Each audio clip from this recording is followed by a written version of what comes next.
Disassembly and Rebuild for the Model 250 E-Cleat Powernailer. Place the nailer in a padded vise. Using pliers, straighten the cotter pin on the tapered side of the number 5 roller pin.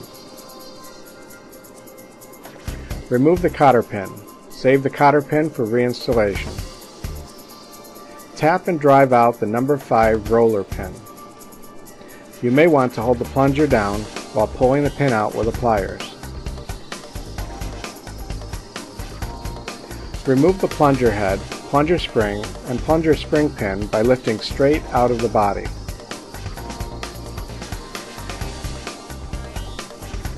You may need to pull the plunger spring pin out separately.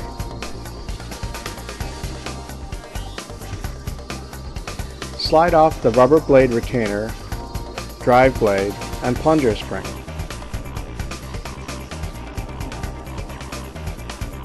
You are now ready to install a new drive blade.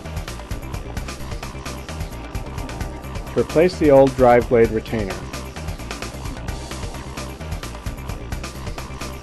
To install a new drive blade, look for the milled T-slot on the plunger head.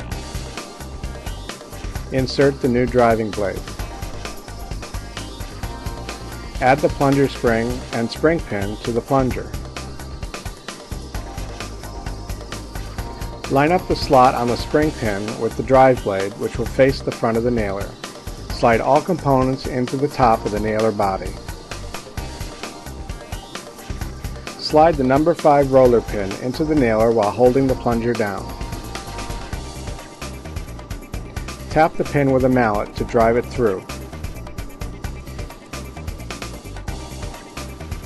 Slide the cotter pin through the tapered end of the number 5 roller pin. Wrap the cotter pin legs to secure it in place. Nailer is ready for cleats and functional testing.